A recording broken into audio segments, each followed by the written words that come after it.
你好，今天咱们来深入聊聊一个现在特别火也非常抢手的角色——生成式 AI 应用工程。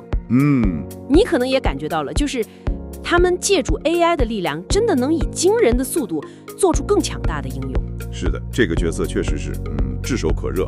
所以这次我们就想好好拆解一下，看看他们到底需要掌握哪些核心技能。对，我们其实也看了一些行业里的观察，发现想成为一个顶尖的生成式 AI 工程师呢，通常需要满足2个关键的条件。哦，哪2个？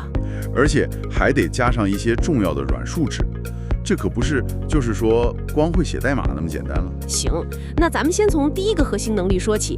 我看资料里提到，他们要能熟练用各种新兴的 AI 构建模块，这听起来有点像大积木。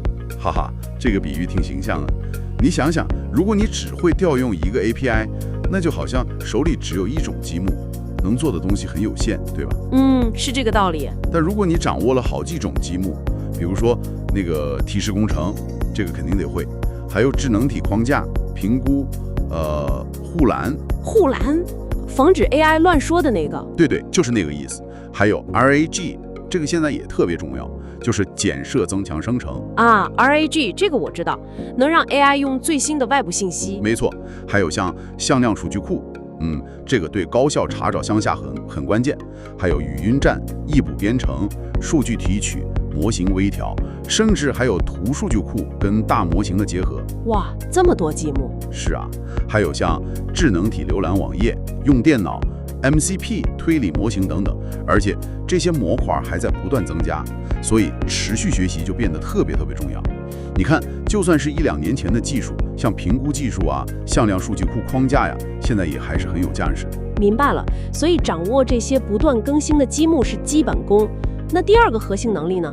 好像是说要利用 AI 来辅助编程。对，这是另外一个关键点，就是要会用 AI 辅助工具进行快速的工程开发。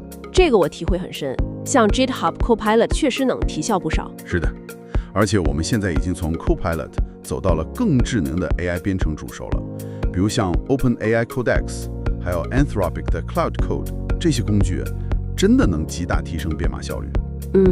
但这里有个关键点，就是说不能瞎用，不能光凭感觉编码。这话有意思。资料里好像也特别强调，依赖工具的同时，这个基本功反而更重要了。非常正确。优秀的工程师他需要对 AI 和软件架构的底层逻辑有深刻理解，这样才能有效地去指挥这些 AI 工具，对吧？让他们服务于你精心规划好的产品目标，而不是被工具带着跑。对，不能被工具牵着鼻子走。而且你看 AI 辅助编码这个技术，它的一代速度，我感觉甚至比那些 AI 构建模块还要快。真的吗？这么快？所以紧跟最新的进展，回报是巨大。但反过来说，这也要求工程师有更强的判断力，还有那个架构能力。明白了。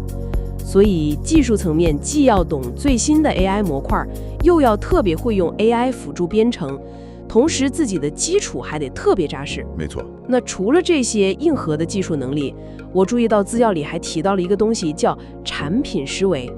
这好像算是一个加分项吗？这绝对是一个显著的优势，非常加分。你看现在市场上专业的 AI 产品经理其实还挺缺的。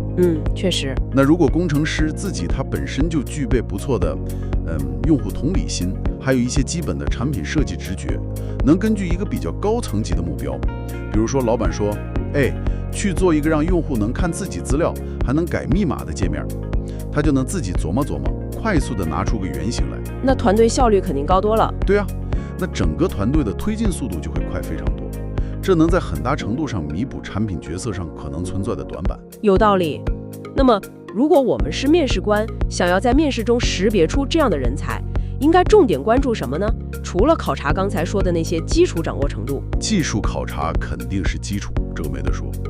但我们通过观察发现有一个问题区分度特别高。